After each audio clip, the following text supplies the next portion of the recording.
특히 이 앞에 있는 지구본이 있어요. 그래서 여러분들이 지구본도 한번 돌려보면서 오늘은 좀 편안하게 여러분들이 지도를 충분히 읽을 수 있는 그런 시간을 드리도록 하겠습니다.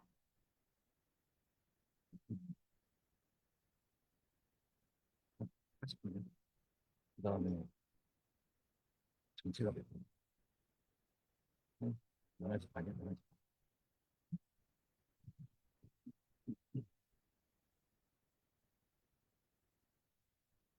네, 안녕하십니까. 서울대 지리학과 박정기입니다.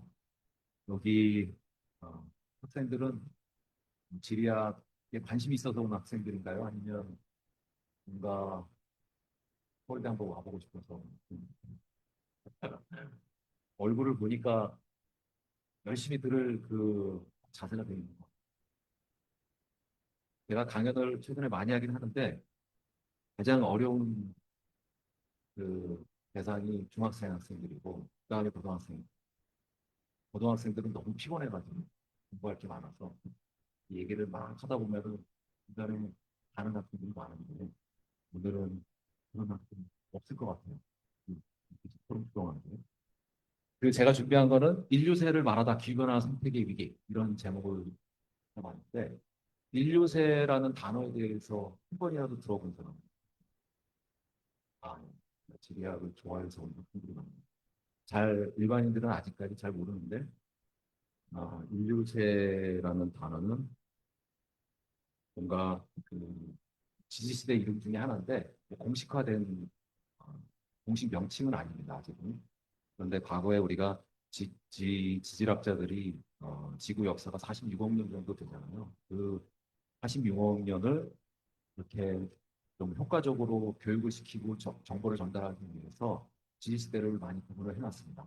근데 그 구분의 경계가 됐던 게 지구상에 있었던 생태적인 격변이거든요. 그래서 뭐 큰 화산이 폭발했다던가 아니면 그래서 운석이 떨어져가지고 지구와 부딪혔다던가 뭐 이러한 그 충격에 의해서 생태계가 큰 변화가 일어났을 때 그런 것을 기준으로 해가지고 과거 지지스들을 구분했는데 최근에 인간이 환경을 많이 교란하고 훼손시키면서 과거의 운석 충돌이나 화산 폭발과 같은 대형 화산 폭발과 같은 그런 생태계의 충격을 인간들이 지구에 가하고 있다. 그런데 그러면서 많은 멸종 되는 동물들, 식물들이 나타나고 있고 그 과정에서 여러 가지 부작용들이 일어나고 있어서 그거에 대한 경각심을 가질 필요가 있다 해서 비록 짧은 기간이지만 이 인간이 지구 환경에 많은 영향을 미치기 시작한 대체로 한 20세기 중반 이후로 우리가 21일 인류세라고 명명하자 이런 제안을 과학자들이 했고 그걸 갖고 20여 년 동안 많은 논쟁을 벌여서 작년에 투표를 했는데 사실은 공식화에 실패했습니다. 부결이 돼가지고 아마 좀 더 시간이 많이 필요할 것 같아요. 왜냐하면 이 지시대는 그 경계에 있었던 생태계 격변이라는 게 굉장히 오랜 기간에 걸쳐서 일어났고 지금은 너무 짧은 기간에 환경 변화가 있다는 것은 우리가 인식할 수는 있지만 너무 짧은 기간에 일어나고 있기 때문에 지질학자들의 입장에서 봤을 때는 명확하지 않다는 거죠. 이게 정말로 지구 환경에 큰 충격을 입히고 있는 그런 생태 격변인지 아닌지 아직까지는 우리가 판단하기는 어렵고 미래의 학자들이 판단할 수 있다 이렇게 보는 겁니다. 여하튼 인류세를 자연과학자들이 먼저 얘기를 하고 이거를 공식화하려고 했으나 실패했지만 인문사회과학자들은 오히려 이 인류세라는 단어를 걸어가지고 엄청나게 많은 연구를 하고 있어요. 그래서 오히려 인문사회과학적인 그런 단어가 됐습니다. 자연과학적인 단어보다는. 근데 인류세에 여러 가지 부작용이 있다고 말씀드렸는데 그중에 가장 큰 게 역시 기후위기죠. 그 다음이 생태계 문제인데 저는 생태계 문제가 더 심각하다라고 보는 입장이고 그 다음에 뭐 기후 난민 문제는 그리고 환경 오염 문제는 이런 것들이 인류세를 대표하는 그런 부정적인 속성이다라고 보시면 됩니다. 그거에 대해서 오늘 설명을 드릴까 해요. 제가 쓴 책인데 오늘은 인간의 시대에 오신 것을 애도합니다. 이 책을 중심으로 설명을 하겠습니다. 먼저 기후 위기부터 말씀을 드리면은 뭐 여러분 많이 들어보셨겠지만 1.5도가 중요하다, 2도가 중요하다 이런 얘기 많이 들어보셨죠? 티핑 포인트라고 부르는 개념인데 왜 1.5도가 중요한가? 어, 이미 산업화 이전 대비, 우리가 산업화 이전이라고 하면 1850에서 1900년 사이의 평균 기온이 산업화 이전인데 이미 1.2도가 올랐다고 하고 작년은 딱 한 해였지만 1.5도를 넘어갔다 그런 얘기가 나왔거든요 이미. 그래서 조만간 산업화 이전 대비 1.5도 상승은 한 4, 5년 후면은 기정사실화 될 것이다 이렇게 보고 있습니다. 그러니까 우리가 1.5도를 못 막는다. 그럼 2도 이내로 막을 수 있느냐? 2도 이내도 못 막는다라고 생각을 해요. 대부분의 전문가와 그 모델링 결과는 2100년까지 2.7도까지 올라간다라고. 그러니까 지금보다 1.5도 정도 더 올라간다는 거죠. 1.2도 정도 올랐는데도 지금 여러분들도 느끼지만 굉장히 덥잖아요. 덥고 습하고 비가 폭우가 쏟아지고 가뭄이 오고 산사태가 일어나고 큰 산불이 있고 이러한 기상이변들이 그 강도와 빈도가 높아지고 있는데 만약에 여기서 1.5도가 더 올라간다고 하면 훨씬 더 심각한 상황이 벌어질 수 있겠죠. 그래서 많은 사람들이 우려를 하고 있습니다. 근데 우리가 1.5도를 중시하면서도 지키기 어렵다라고 지금 얘기를 하고 있는데 전문가들이 1.5도를 중요하게 생각하는 이유가 여기에 있습니다. 바로 히핑 캐스케이드 어, 어, 히핑 캐스케이드 개념이라는 건데요.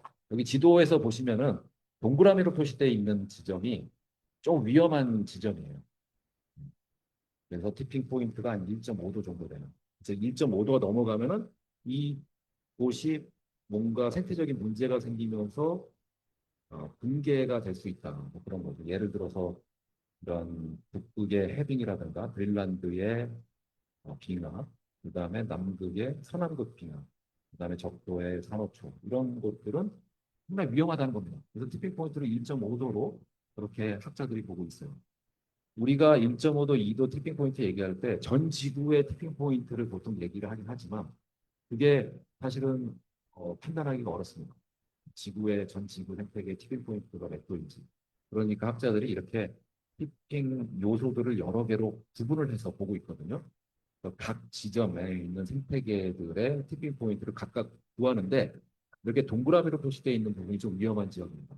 티핑 포인트가 1.5도로 그렇게 추정되는 지역이고 그 다음에 이 마름모가 한 3도 정도 되는 티핑 포인트가 그러니까 조금 덜 위험한 지역이라고 볼 수가 있죠. 그 다음에 세모는 4도 이상이니까 뭐 4도, 5도, 6도 티핑 포인트가 그 정도 되는 지역이니까 조금 안전해 보이는 그런 곳이라고 볼 수가 있습니다. 근데 문제는 뭐냐면 이 1.5도 티핑 요소가 만약에 문제가 생기면은 여기에서의 문제가 다른 조금 안전해 보이는 그런 티핑 요소들에 영향을 미친다는 겁니다. 영향을 줘서 이 세모나 마름모의 티핑 요소들의 분석값도 낮아진다라는 얘기예요. 그래서 지금 여기 보면은 3도 혹은 4도, 5도 티핑 포인트로 과학자들이 보고 있지만 저 동그라미로 표시되어 있는 지점 중에 하나만이라도 문제가 생기면 그 영향이 전달이 돼가지고 좀 안전해 보이는 지역의 티핑 포인트도 낮아질 수 있다라는 게 우려예요. 그게 바로 티핑 캐스케이드 개념입니다. 캐스케이드는 폭포라는 뜻이거든요.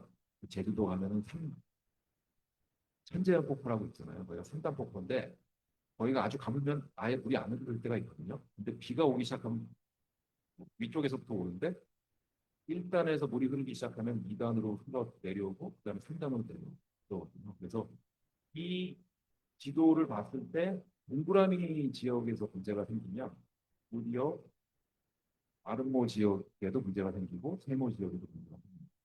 그래서 티핑 캐스케이드 개념이라는 게 나와요. 그 얘기는 뭐냐? 다른 지역, 안전해 보이는 지역이 있는 것 같아 보여도 1.5도가 중요할 수 있다는 얘기죠. 그래서 전문가들이 1.5도를 지켜야 된다 얘기를 하는데 안타깝게도 못 지킬 것 같다는 얘기고 상황을 상당히 지금 우려의 시선으로 보고 있습니다. 전문가들이. 만약에 1.5도가 진짜 넘어가 버리면 정말 TPK-SK 개념이 맞아서 전체적으로 지구 생태계에 문제가 생기면 어떻게 되나 이런 것들을 걱정하고 있는 것이죠. 그 다음에 또 요새 언론에서 많이 나오고 있는 게 기후 채찍질, 스펀지 대기 이런 단어들 많이 나와요. 혹시 신문 자주 보는 학생들은 한번 접해 봤을 것 같은데 기후 채찍질이라고 하는 게 영어로 하면은 클라이밋 위플래시 이거를 기후 채찍질로 번역을 한 거거든요. 근데 제가 봤을 때는 조금 번역이 조금 어색한 것 같긴 해요. 그냥 기후 급변이라고 보시면 되는데 이게 그 기후 채찍질이 지구에 가하고 있는 그런 충격을 비유해서 그린 겁니다. 지구가 가운데 있고 한 번은 이렇게 폭염이나 가뭄, 산불 이런 것들이 지구에 한번 충격을 주면 이쪽에 그 다음에 또 폭우나 홍수 피해가 나타난다는 거죠. 근데 과거에는 요만큼 움직였다면은 지금은 이만큼 움직인다는 거예요. 이게 기상 이변의 규모의 폭이 커졌다라고 볼 수가 있습니다. 그래서 산불이나 가뭄의 강도도 커졌고 거기에 비례해서 폭우와 홍수의 강도도 커졌습니다. 이게 서로가 서로를 강화하는 그런 위치에 있어요. 예를 들어 가지고 산불이 막 일어나고 그러면은 나무가 죽겠잖아요. 죽을 거잖아요. 그러면은 산사면이 좀 불안정해지겠죠. 그러면은 비가 조금만 와도 막 침식이 일어나고 그다음에 토사가 쓸려 내려와서 하류 쪽에 홍수 피해가 더 심각해지겠죠. 그런 식의 이야기라고 이해하시면 됩니다. 반대로 실제로 캘리포니아에서 있었던 일인데 비가 생각보다 많이 오니까 그 다음에 막 그 건조한 캘리포니아 지역에서 풀도 자라고 밥먹도 자라고 막 그렇게 자랐어요. 그 다음에 건조해지니까 그 풀하고 밥먹이 불쏘시개 역할을 하면서 산불의 규모가 훨씬 더 커졌습니다. 실제 2025년 1월에 올 1월이죠. 산불이 엄청 크게 일어나가지고 많은 대상상의 피해, 인명 피해가 일어났는데 캘리포니아에서 왜 이렇게 산불이 커졌느냐? 전문가들은 어떻게 이거를 진단을 하냐면 그 전에 비가 많이 오면 안 되는 계절에 비가 많이 와가지고 풀이 많이 자라고灌木이 많이 자라고 그 다음에 건조해지니까 그게 불꽃시계 역할을 하면서 산불의 규모를 키웠다 이렇게 얘기를 하거든요. 그러니까 과거와는 달리 이상한 기상현상이 일어나면서 이렇게 산불 피해, 홍수 피해 이런 것들이 반복적으로 서로가 서로를 강화하면서 사람들한테 피해를 주고 있다는 것이죠. 그래서 기후 채찍질의 폭이 커졌다 이렇게 얘기를 합니다. 채찍질을 할 때 훨씬 더 이게 뭐 사람 채찍질 할 때 뒤로 넘어가는 거랑 비슷해요. 그 다음에 스펀지 대기라는 개념이 또 있는데 이거는 여러분들이 쉽게 이해할 수 있을 거예요. 과거에 온도가 좀 낮았을 때는 증발량이 물방울 3개, 온도가 낮으니까. 근데 온도가 낮으면 대기 중에 포함될 수 있는 수증기량이 적잖아요. 포화 수증기량이 낮다. 뭐 그런 식으로 얘기를 하는데 증발량이 적고 또 대기 중에 수증기량이 적으니까 비가 내려도 그렇게 큰 규모의 폭우 형태로 내리지 않는데 온도가 올라가다 보니까 증발도 많이 되고 그다음에 대기의 포화 수증기량도 높아서 대기 중에 포함될 수 있는 그런 수증기량도 늘어나고 그러다 보니까 이슬점에 도달해서 구름이 만들어지고 비가 내릴 때 폭우 형태로 내린다는 거죠. 그래서 온도가 올라가면 올라갈수록 증발에 따른 가뭄이 심각해지고 강우량이 증가해서 폭우나 홍수 피해가 커진다. 이런 개념입니다. 이게 스폰지 대기라는 그런 단어로 설명이 됩니다. 최근에 뉴스에서 많이 나오고 언론에서 많이 나오는 거니까 상식적으로 알아두시면 좋을 것 같고 그 다음에 왜 우리가 기후위기 얘기를 하는데 왜 이걸 해결을 못할까? 그 배경에는 기후 정의 문제가 숨겨 있습니다. 선진국들이 막 나서가지고 기후위기 심각하니까 우리가 이거를 이산화탄소 배출량을 줄여서 꼭 해야 된다. 이렇게 얘기를 해도 개발도상국이나 뭐 저개발국은 자기네들도 선진국만큼 개발하고 싶으니까 그 말을 듣지가 않는 거죠. 이게 정의 문제가 숨겨져 있는데 왜냐하면 과거에 대항해 시대 이후로 그 유럽의 나라들이 여러 나라들을 식민지화해서 거기서 자원을 수탈하고 착취를 하면서 자본을 축적하고 그걸 갖고 산업혁명을 일으키고 그걸 통해서 지금 대기의 이산화탄소량이 증가하면서 지구온난화가 심각해진 거거든요. 그래서 저개발국이나 개발도상국 같은 경우는 지금 우리가 이렇게 처져 있는 게 이런 선진국들의 그런 식민지 활동에 따른 착취 때문에 그렇다라고 얘기를 하면서 우리도 일단은 너네들만큼 잘 산 후에 그 다음에 기후나 생태계 문제 신경 쓰겠다 이렇게 나오니까 선진국 몇 나라가 막 얘기를 막 해도 이게 잘 개선이 안 되는 거예요. 그러니까 정의 문제가 그 배경이 있는 거예요. 선진국은 선진국 입장에서 봤을 때는 후진국들을 막 푸시할 수 없는. 그럼 어떻게 되느냐? 선진국들이 자본이나 기술 같은 것을 제공을 해줘가지고 도와줘야 되거든요. 그래야지 이게 문제가 해결이 될 수가 있는데 도와줄 여력이 없어요. 네, 미국만 해도 그렇게 잘 사는 미국도 중국이 막 따라오니까 지금 무서워서 무역 분쟁이 일어나고 있고 그 다음에 관세 높여서 어떻게든지 자기 나라가 좀 과거같이 잘 살아 보려고 노력을 하고 있잖아요. 그래서 자국 우선주의나 고립주의 이런 것들이 트럼프 같은 정치인들이 나타나면서 굉장히 심각해지고 있는데 그렇게 되면은 지구 온난화 이기 문제, 그다음에 다양한 전지구조 환경 문제는 해결이 안 됩니다. 그렇죠? 대부분의 모든 사람들이 같은 방향을 바라보고 같은 방향으로 나가도 해결이 될까 말건데 지금 서로 각자 도생하고 있으니까 이게 해결이 안 됩니다. 이 지도는 어, 그 기후 정의 문제를 극명하게 보여주고 있는데요. 1인당 2018년 자료입니다. 1인당 이산탄소 배출량이 지금 많은 곳이 미국, 캐나다, 카자흐스탄, 그다음에 호주, 사우디 뭐 이런 지역들인데 뭐 캐나다나 호주나 카자흐스탄, 그다음에 사우디 이런 나라들은 천연자원을 수출하는 나라들이거든요. 그 과정에서 이산탄소가 많이 배출이 되고 또 기본적으로 인구수가 많지 않기 때문에 이렇게 좀 불구스름하게 나온 반면에 미국은 사실은 인구도 많고 그런데도 불구하고 1인당 이산탄소 배출량이 너무 많은 거예요. 그만큼 굉장히 소비량이 많다. 있죠. 그래서 이 미국이 사실은 상당히 기후 문제를 심화시키는데 큰 역할을 하고 있는데 반면에 B를 보시면은 기후 변화가 점점 진행이 될 때 취약할 가능성이 높은 국가들이 지금 불구스름하게 표시가 된 거거든요. 2018년에 기후 변화에 취약한 국가를 또 색깔로 표시를 한 건데 주로 이 사하라 이남, 사해진대랑 사하라 이남의 국가들, 아프리카 국가들이죠. 그 다음에 인도, 그리고 동남아시아, 남아메리카 이런 지역들이 좀 색깔이 불구스름한 그런 색깔을 띠고 있습니다. 그 얘기는 이런 지역들이 주로 저희도의 건조한 그런 지역에 있는 국가들이 지금 취약성이 높다라는 것이거든요.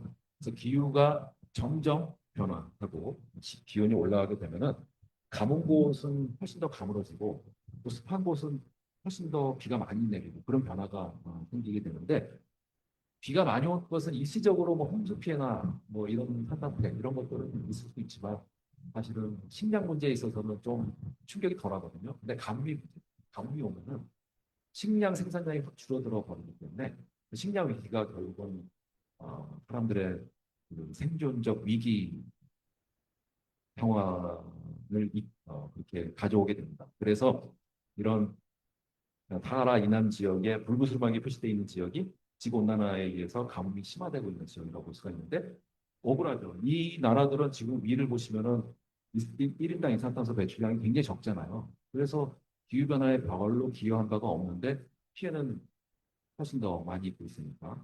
그래서 이렇게 사하라 이남 아프리카 국가들하고 여기에 태평양의 섬나라들은 지금 조금 해가지고 표시가 잘 안 돼 있는데 여기도 상당히 억울합니다.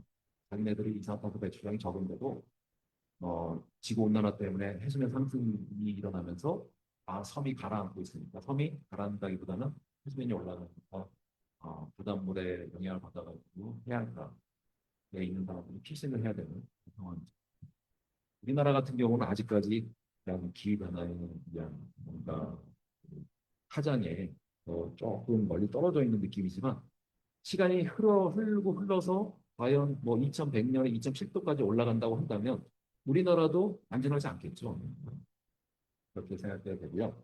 그 다음에 유럽에 지금 보시면은 1인당 이산탄소 배출량이 적죠. 네, 그래서 역시 선진국은 달라 이렇게 생각할 수 있지만 여기에 함정이 숨어 있습니다. 어떤 함정이냐면 이렇게 문제가 뭐냐면 여기 지금 생산국과 소비국의 불일치라는 지도인데 이쪽에 유럽 쪽에 보시면은 불그스름하게 보이잖아요.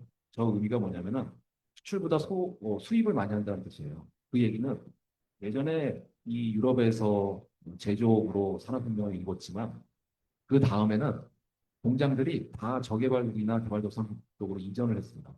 그래서 저개발국, 개발도상국 공장들에서 막 물건들을 만들어내요. 그러면 그 물건들은 그 나라에서 소비가 되는 게 아니에요. 그 물건들은 대부분 다 저 유럽이나 미국 쪽으로 갑니다. 왜냐하면 이 사람들이 소비를 많이 하니까. 그럼 어떻게 됩니까? 공장이 있는 저개발국하고 개발도상국에서는 그 공장에서 이산화탄소가 막 배출이 되니까 이산화탄소 배출량이 많겠죠. 하지만 유럽에서는 공장이 없으니까 이산화탄소 배출이 없어요. 그러니까 유럽 사람들이 야, 우리는 이산화탄소 배출 안 하고 있는데 너네들 왜 이렇게 배출 많이 해? 너네들 줄여. 이렇게 주장할 수가 없다는 거죠. 윤리적으로 그렇게 하면 안 된다는 거죠. 여기 보시면은 소비자가 도덕적 책임을 회피하는 문제가 전 세계적으로 일어나고 있습니다. 네. 이게 바로 탄소 감축 정책을 왜곡시키는 거죠. 각 나라에서 탄소 배출량이 줄어든다 하더라도 다른 나라에 생산된 것을 수입해 와가지고 쓰면은 그거는 전 세계의 탄소 배출량, 탄소 농도로 놓고 보면은 전혀 도움이 안 된다는 겁니다. 그렇죠. 그 얘기는 뭐냐? 모든 나라 사람들이 소비를 좀 줄여야 되는 것이죠. 특히 선진국들이 소비 성향이 높은 선진국들의 국민들이 소비를 줄여야 된다는 거예요. 생산을 조절하면 되지 않을까? 뭐 이렇게 생각할 수도 있는데 생산을 조절하는 것은 상당히 어려워요. 왜냐하면 주로 생산이 일어나는 곳은 개발도상국이나 저개발국에서 생산이 일어나는데 아까도 얘기했지만 그 나라는 잘 살고 싶거든요. 잘 살려면은 뭐 천연자원을 수출하는 것도 있지만 공장 같은 거 만들어서 거기서 물건 만들어서 뭐 값싼 의류를 수출한다든가 뭐 이런 식으로 해서 돈을 벌어서 선진국 같이 잘 살고 싶은 욕구가 있기 때문에 그거를 얘네들 이산탄소 배출 많이 하니까 뭐 이제 공장에서 생산 그만해 라고 어, 말하기가 어렵죠. 그 나라들도 다 잘 살고 싶으니까 선진국 같은. 그래서 어떻게 해야 되느냐? 공급을 신경 쓸 게 아니고 소비에 신경을 써야 된다는 얘기입니다. 공급은 어차피 계속 늘어날 수밖에 없기 때문에 소비는 선진국 국민들이 많이 하니까 선진국 국민들이 소비를 줄여야 된다는 것이죠. 우리나라는 선진국이죠. 여러분들도 너무 뭐 새 옷을 많이 산다든가 그 다음에 뭐 너무 여행을 많이 다닌다든가 여행 다니면 좋긴 한데 비행기 타면 이산화탄소 배출량 많잖아요. 그 다음에 저는 차를 안 몰고 다니거든요. 제가 기후위기를 관련을 많이 하는데 선생님 뭘 하세요? 이렇게 물어보니까 그 얘기를 하도 많이 들어가지고 저는 차를 안 타고 다닙니다. 그래서 오늘도 더운데 걸어서 왔어요. 그래서 우리가 소비를 줄여야 한다. 제가 빨갛게 표시를 했죠. 중요합니다. 여러분들도 선진국의 반열에 오른 한국에서 살고 있으니까. 근데 아까 그렇게 공장이 저개발국이나 개발도상국에 인정이 돼서 거기서 생산이 된 그런 물건들을 수입해서 사용하는 것을 우리가 탄소 배출의 외주화라고 부릅니다. 외주화. 자기네 나라에서는 탄소 배출이 안 일어나지만 다른 나라에서 탄소 배출이 일어나는 것, 전 지구의 이산화탄소 농도가 높아지는 거니까 그걸 우리가 탄소 배출의 외주화라고 표현을 하는데 선진국들이 잘못하고 있는 게 탄소 배출의 외주화만 있는 게 아닙니다. 환경 오염의 외주화도 있어요. 아까 제가 옷에 대해서 잠깐 설명드렸지만 H&M, 유니클로 이런 의류 기업이 사실은 값싼 옷들을 많이 생산하잖아요. 대량으로 싼 옷을 많이 생산하니까 사람들이 언젠가부터 1년 입고 그냥 버리고 1년 입고 버리고 이러한 소비 습관이 생겨나기 시작했어요. 그 전에는 없었는데 싼 옷을 그냥 대량으로 생산을 해버리니까. 근데 이런 그 옷은 주로 어디서 생산이 되느냐? 방글라데시나 이런 저개발국에서 생산이 돼요. 그래서 근데 문제는 그런 나라들은 환경 오염 규제가 굉장히 약해요. 규제가 약하니까 공장에서 그냥 오염물질을 막 그냥 배출을 하는 거예요. 몰래 몰래. 그러다 보니까 환경 오염이 심각해지는 거죠. 이런 식으로 의류 공장에서 바다에 버린 염료의 모습, 바다에 이런 염료를 막 버린다는 것이죠. 근데 방글라데시 오염되는 게 우리랑 무슨 상관이냐? 이렇게 또 생각할 수 있죠. 하지만 그게 아니죠. 그 방글라데시나 아까 얘기했던 태평양의 섬나라들이나 사하라 이남의 아프리카 국가들이나 이런 지역에서 문제가 생기면 어떠한 사람들의 문제가 생겨도 그러한 사회 혼란이 일어나면서 그 혼란이 전 세계로 다 전파가 되고 환경도 마찬가지예요. 어떠한 방글라데시나 뭐 다른 아프리카나 남아시아나 그 남아메리카나 이런 지역에서 환경에 오염이 생기면 그 오염이 그 지역에서만 머무르는 게 아니고 그 오염이 막 다른 지역으로 퍼져나가요. 부작용들이. 그렇기 때문에 다른 전 세계의 다른 지역도 영향을 받을 수밖에 없습니다. 아까 제가 티핑 포인트 설명드렸잖아요. 어떤 한 지역에서 문제가 생기면 그 문제가 다른 그 티핑 요소들한테 전달이 된다고. 다 연결돼 있기 때문에. 오염도 마찬가지고 사회적인 혼란도 마찬가지입니다. 인간 사회 혼란도. 네. 그래서 연결돼 있다는 것을 중요하게 생각하셔야 되고 그 다음에 선진국들이 또 잘못하고 있는 게 뭐냐면 옷을 사서 1년만 입고 버리고 그럼 막 폐유리가 엄청나게 쌓일 거 아니에요. 근데 그런 폐유류를 처리하기 힘드니까 또 저개발국 그런 의류를 생산한 저개발국이나 개발도상국에 또 수출을 해요. 아주 싼 값에. 그러면 그 폐유류들이 도착을 하면 거기 못 사는 사람들이니까 그 폐유류 가운데 쓸만한 옷들을 막 골라서 입습니다. 근데 대부분은 그냥 버려져요. 무단 폐기가 됩니다. 이런 식으로. 그래서 하천을 오염시키고 지하수를 오염시키고 어, 뭐 다양한 환경 오염을 일으킨다는 것이죠. 그래서 이거를 우리가 환경 오염의 외주화라고 얘기를 합니다. 탄소 배출도 외주화하고 환경 오염도 외주화한다라는 거죠. 현지국 현지국들. 그러니까 우리가 소비를 줄이지 않으면 저런 외주화 문제가 해결되지 않는다. 그런 면에서 이런 정의적인 문제에 신경을 쓸 필요가 있다. 정의가 어, 해결이 잘 안 되면은 지금의 지구온난화는 사실은 개선되기 어렵다. 좋은 방향으로 어, 그 문제가 해결될 가능성이 없다라고 보시면 될 것 같습니다. 지금까지 제가 최근에 언론에서 많이 나오는 이야기 위주로 설명을 드렸습니다. 그다음에 인류세 시대의 네 가지 문제, 제가 생각하기에 인류세의 부정적인 속성을 네 가지로 크게 구분해서 볼 수가 있을 것 같은데 그 중에 하나가 뭐 잘 알겠지만 지구온난화 문제입니다. 가뭄, 홍수, 태풍 같은 기상이변과 자연재해가 더욱 빈번해 그런 얘기고 문제가 심각한데 이걸 어떻게 해결할 것인가? 일단 뭐 잘 알겠지만 이산화탄소 배출량 강화되고 근데 이산화탄소가 이미 너무 많이 나왔어요. 그래서 지구온난화는 계속 진행될 가능성이 큽니다. 설사 2050년에 탄소 중립에 들어간다 하더라도 온도는 계속 올라간다라고 얘기를 해요. 왜냐? 사실 2050년에 탄소 중립으로 들어가겠다라고 약속한 국가들이 굉장히 많이 있습니다. 근데 전문가들은 믿질 않아요. 지금까지 해온 걸 봤을 때 2050년에 탄소 중립으로 들어갈 수 있을 거라고 생각하지 않습니다. 근데 정말로 기적이 일어나가지고 2050년에 탄소 중립으로 들어간다 하더라도 이미 이산탄소가 너무 많이 배출이 돼서 문제다. 그, 그 이야기를 지금 하려고 하는데 예를 들어가지고 대기에 탄소 중립으로 들어가면서 대기 이산탄소 농도가 줄기 시작했어요. 그러면은 지구의 온도도 대기의 온도도 조금 떨어지려고 그러겠죠. 그렇게 되면 바다에 그 있는 이산탄소가 대기 중으로 빠져나갑니다. 반대로. 그 다음에 바다에 포함되어 있는 열도 대기 중으로 빠져나가요.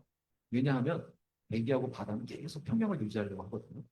그러니까 대기가 온도가 떨어진다고 해서 떨어지는 게 아니에요. 대기가 온도가 떨어지면 바다에서 열이 다시 올라갑니다. 대기의 이산탄소 온도가 떨어지면 바다에 흡수되어 있는 이산탄소가 또 방출이 돼요. 계속 평형을 유지합니다. 그 얘기는 뭐냐? 떨어지려고 하면 다시 올라가. 떨어지려고 하면 다시 올라가. 그 얘기. 물론 기후 변화의 속도는 완화가 되겠죠. 하지만 지구 온난화는 계속 진행이 될 수밖에 없다는 겁니다. 근데 기후 변화의 속도만 완화돼도 그것만 해도 상당히 어, 괜찮은 결과를 이어질 수 있습니다. 그래서 우리가 거기에 희망을 가져야 되는 것도 있는데 온도가 상승하는 것을 막을 수가 없어요. 이거는 현실이다. 그럼 어떻게 됩니까? 적응을 해야 되는 거죠. 온도가 상승하는 것에 적응을 해야 되는데 이 적응 대책을 빨리 강구를 해야 됩니다. 이게 늦어지면은 결국은 피해가 취약계층에 집중이 돼요. 여러분들 같은 학생들한테 피해가 온다기보다는 여기 저위도의 좀 가난한 나라들의 취약계층에 집중이 돼요. 그러면 그 사람들이 살기 힘들어지니까 고통을 겪으면서 그 공경을 헤쳐나가려고 뭔가를 하겠죠. 살아남기 위해서. 막 움직입니다. 네, 그러면서 난민이 발생을 할 것이고 그 난민이 그 저위도 지역에서만 국한돼서 일어나겠습니까? 아니죠. 난민이라는 게 과거에서 제가 주로 관심이 있는 게 과거에서 사람들이 어떻게 이동했는가 뭐 이런 건데 이게 도미노와 같이 일어나거든요. 우주가. 그래서 인도네시아에서 만약 해수면 상승이 더 난민이 발생했다. 그럼 이 사람들이 인도 차이나 쪽으로 올라갑니다. 인도 차이나에 있던 사람들은 그걸 피해서 남중부로 올라갑니다. 남중부에 있던 사람들은 그걸 피해서 북중부로 올라갑니다. 북중부에 있던 사람들은 그걸 피해서 한반도로도 들어올 수 있는 겁니다. 인도네시아에 있는 난민들이 바다를 막 항해해가지고 한반도로 바로 들어오진 않아요. 도미노와 같이. 근데 도미노가 상당히 무너질 수 있다는 얘기고, 그래서 우리나라가 상당히 중위도에 있고 마치 섬같이 존재하는 그런 북한 때문에 그런 나라이긴 합니다만은 그 영향에서 자유로울 거다라고 생각할 수 없다는 얘기. 그 얘기는 뭐냐? 어떠한 특정 지역에서 멀리 떨어져 있는 특정 지역에서 사회 문제가 발생을 하거나 환경 문제가 발생을 하면은 저 위에 고위도 지역에 뭐 다른 국가들도 다 영향을 받는다는 얘기입니다. 아까 티핑 요소들을 제가 설명드렸잖아요.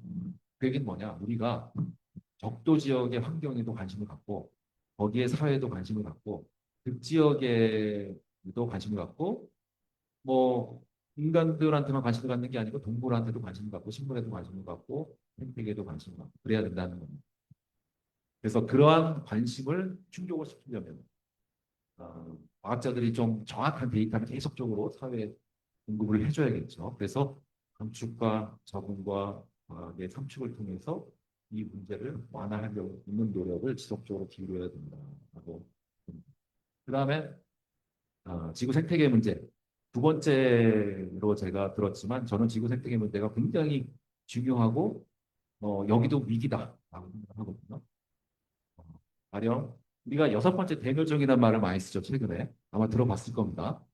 과거에 다섯 번의 대멸종이 있었어요. 마지막 대멸종이 6,500만 년이 있었는데 그 대멸종이 공룡의 대멸종입니다. 그래서 운석이 떨어져가지고 갑자기 핵겨울 같은 상태가 와서 파충류들은 추위에 약하니까 갑자기 공룡들이 멸종을 하는데 그리고 나서 포유류의 시대로 넘어가거든요. 그게 신생대죠.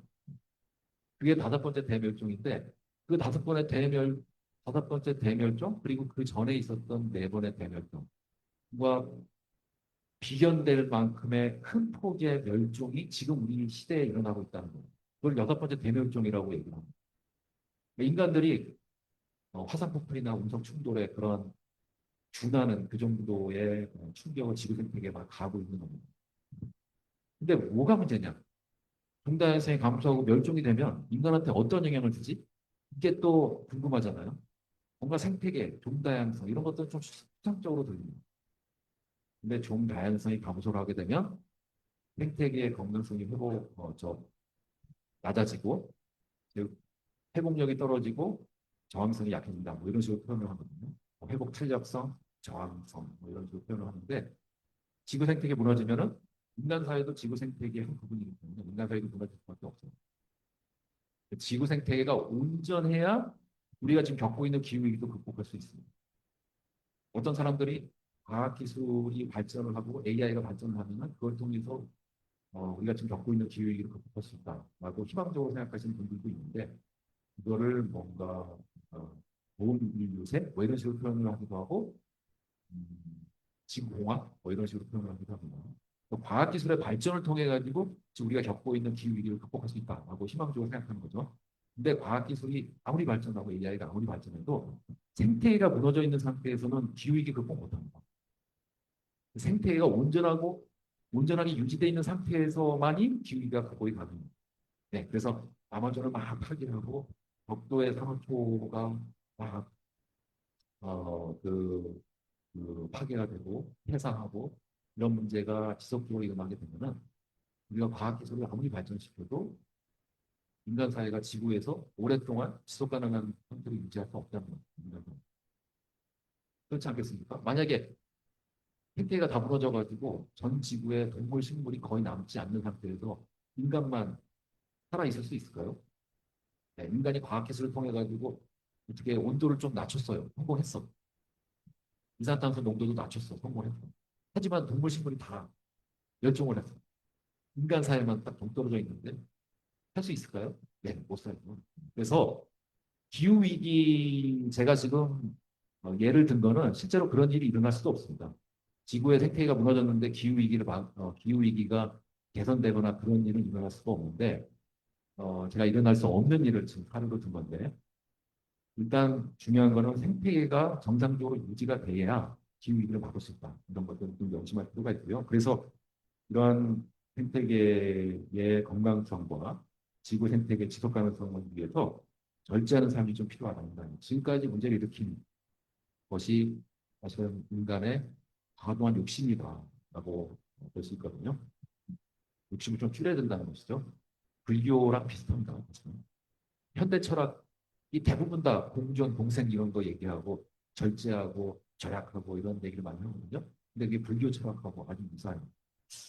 그 다음에 이, 이 그래프는 1900년 이후부터 이렇게 많은 동물들이 분류군별로 모든 분류군마다 멸종들이 아주 빠르게 올라갔다라는 것을 보여주는 그래프고요. 인류세의 그런 부작용이라고 볼 수가 있죠. 그다음에 환경 오염 문제. 뭐 이런 것들은 사람들이 직접적으로 겪는 어려움이기 때문에 생태계 문제보다는 훨씬 더 직관적으로 받아들일 수 있는 그런 지구 환경 문제죠. 생태계 문제죠. 대기 오염, 수질 오염, 토양 오염 여러 가지 문제들이 있고 또뭐 플라스틱이나 살충제, 제초제 이런 것들이 많이 어, 자연 상태에 퍼져나가면서 또 심각한 오염을 일으키고 있는데 이게 사람들도 공격을 하거든요. 미세 플라스틱. 사람 몸에 막 축적이 되고. 방사능도 마찬가지고, 그 다음에 살충제나 제초제 성분도 마찬가지고, 항생제도 여러 가지 문제를 일으키고 있거든요. 그래서 합성화학 물질을 좀 줄여야 된다, 지금보다. 그런 얘기를 하고 있습니다. 그 다음에 해양오염. 해안의 적조현상. 하천에서부터 쭉뭐 비료 성분, 민이나 질소 같은 게 많이 내려오게 되면 하천에서 녹조현상을 일으키지만 연안에서는 적조현상을 일으키거든요. 그래서 연안 지역에 이런 플랑크톤을 제외한 다른 해양 생물들은 살 수 없는 죽음의 공간으로 변해버려요. 플랑크톤이 막 증식을 하면 그 밑에 광합성 할 수가 없잖아요. 그 밑에 식물성 플랑크톤을 제외한 나머지 뭐 식초들이나 이런 것들, 해양 생물들이, 해양 식물들이 광합성을 할 수 없고 해양 식물이 사라지면 해양 동물들도 먹을 게 부족해지니까 살기 어려워지고 또 기본적으로 이런 적조가 죽으면 분해가 될 때 산소를 많이 소비를 하기 때문에 그 바다에 산소가 부족해지면서 해양 생물이 살 수 없는 죽음의 공간으로 변해버리는데 그걸 우리가 대도존이라고 부릅니다. 그런 식으로 환경 오염, 해양 오염 문제도 점점 여러 지역에서 나타나고 있고 그렇습니다. 그래서 과학자들이 너무 걱정이 되니까 진단을 좀 해봐야겠다. 얼마나 문제인지 지구 환경이. 그래서 행성 경계 개념을 제시를 했어요. 이게 지금 지구 환경을 9개 부문으로 나눈 거예요. 9개 부문으로 나눠서 어떠한 부문은 좀 안전하고 어떠한 부문은 위험한지를 본 겁니다. 여기 보시면은 해양 산성화, 대기 에어로졸, 오존층 파괴, 오존층 파괴 이 정도는 아직까지는 안전한 것 같다. 해양 산성화 문제나 오존층 파괴 문제나 대기 에어로졸 문제는 괜찮은데 나머지 6개가 문제라는 것이죠. 예를 들어 질소염이 너무 과다하게 지금 강이나 하천, 바다로 들어오고 있고 비료를 너무 많이 쓰는 거죠. 그다음에 물을 너무 많이 쓰고 수자원 문제가 발생을 하고 있고 토지를 과다하게 사용, 숲을 훼손하면서 토지를 과다하게 이용하는 것도 문제가 되고 있고 그다음에 아까 봤던 종다양성 멸종물 문제, 그다음에 지구온난화 문제, 그다음에 플라스틱 같은 합성 화학 물질 문제 이런 것들이 이미 지구의 안전구역을 초과했다는 얘기입니다. 그 얘기는 지속 가능하지 않은 상태로 지금 인간들이 문제를 일으키고 있다는 거죠. 6개 부문에서. 나머지 3개 부문은 아직 괜찮아 보이지만 이것도 어떻게 될지 모르죠. 근데 이러한 과학자들의 진단이 대체로 한 5년마다 한 번씩 이런 진행이 되고 있거든요. 이거는 2023년에 나온 거니까 아주 최근 건데 처음 시작했을 때는 9개 중에서 3개만 문제가 있다고 봤습니다. 근데 한 10년, 15년 사이에 9개 중에 6개로 지금 진단 결과가 바뀌었어요. 문제가 되고 있는 부분이 6개. 그러니까 좀 시간이 지나면은 다른 부분도 문제가 있다라고 또 판정 결과가 나올 수도 있죠. 그러니까 우리가 아, 지금 이 지구 생태계의 지속 가능성을 위해서 좀 조심할 필요가 있다라는 것을 이런 자료를 통해서 알 수가 있고 이렇게 생태계가 파괴되고 환경 오염 문제가 심각해지고 지구 온난화가 심화되면서 난민 문제가 또 부각이 되고 있습니다. 아마 이 난민 문제는 앞으로 점점 심각한 문제로 대두될 가능성이 커요. 여기 보시면은 이게 자국 내에서 얼마나 많은 난민들이 발생할 것인가를 추정한 시뮬레이션 결과입니다. 근데 보실 거는 가장 나쁜 시나리오니까 이게 최악의 상황을 가정다라고 보시면 됩니다. 아프리카가 제일 많죠. 아까 취약성이 낮은 나라들이 많았는데 7천만 명, 2050년에 자국 내에서 난민으로 떠돌 가능성 있는 사람들의 수가 7천만 명이라는 얘기고 우리나라를 포함한 이 동남아시아, 주로 동남아시아에서 난민들이 발생할 텐데 아까도 얘기했지만 여기서 난민이 발생하면은 그 위까지 다 영향을 주기 때문에 네. 하지만 이거는 자국 내에서만 움직이는 난민의 수입니다. 그러니까 만약에 이게 국경을 넘어가는 난민까지 포함하면은 더 숫자가 늘어날 수도 있겠죠. 여하튼 동남아시아 포함한 이 아시아 지역은 3,600만 명 난민이 2050년쯤에 예상이 된다. 그다음에 남아메리카는 1,000만 명. 가장 안 좋은 시나리오에서 그렇다는 얘기입니다. 생각보다 많다고 볼 수도 있고 적다고 볼 수도 있는데 시뮬레이션 결과니까 우리가 이거를 사실이라고 믿을 필요는 없습니다. 그다음에 이거는 굉장히 극단적인 어, 그 추정인데 만약에 4도까지 올라가게 되면 산업화 이전들이 지금 1.2도 올랐다고 그랬잖아요. 지금보다 2.8도가 더 올라가게 되면은 그럼 굉장히 덥겠죠? 그러면은 이 갈색으로 표시되어 있는 부분이 지금 사막이 된다라고 추정되는 그런 지역이거든요. 우리나라도 포함되어 있죠. 한반도도. 이것도 그냥 추정이기 때문에 이거를 여러분들이 그냥 경각심 차원에서 보면 되는 거지. 이게 진실이다라고 볼 필요는 없습니다. 사막이라는 것은 뭐 우리가 흔히 사막이라고 그러면 막 모래사장이 있고 이런 지역을 생각하기 쉽지만 보통은 사막의 정의라는 것은 뭐냐면 사람들이 한반도에 예를 들어 한반도를 예를 들면은 한반도에 살면서 농사를 하거나 목축을 하거나 이러한 생산 활동을 통해 가지고 충분히 먹을 것을 취할 수 없을 때 그 지역을 사막이라고 얘기합니다. 그 얘기는 뭐냐? 한반도에서 계속 살려면 4도 이상 넘어간 그런 기후 환경 하에서 계속 살려면은 식량을 외부에서 수입을 해와야 된다는 얘기인데 이렇게 많은 지역에서 다 지금 사막으로 변한다. 이렇게 추정이 된다고 한다면 식량이 일단은 충분히 생산되는 곳도 거의 적을 뿐만 아니고 그런 나라들도 식량을 수출하지 않으려고 할 거죠. 않으려고 하겠죠. 이게 거의 아마 지정학적으로 그 유리한 고지에 있으려고 하는 그런 나라들이 식량 수출을 막으면서 상당히 많은 것을 요구할 가능성이 큽니다. 식량이 부족한 나라들을 통해서. 그래서 결국 식량이 부족해질 가능성이 커요. 제가 봤을 때 4도 이상 올라가게 되면. 이 시나리오가 맞다면 그러면은 한국에 있는 한반도에 있는 사람들 막 움직여야겠죠. 살아남으려면 식량이 없으니까 북쪽으로 올라가야 되잖아요. 식량이 조금 풍부하다고 여겨지는 쪽으로 막 올라가려고 할 텐데 이것도 올라가려고 하는 사람들 중에서 다 올라갈 수 있는 게 아닙니다. 그렇죠? 올라가려고 하면은 돈이 있어야 되는데 아주 가난한 사람들은 올라갈 그런 시도조차 못할 가능성이 있죠. 그런 사람들은 아마 탈환이겠죠.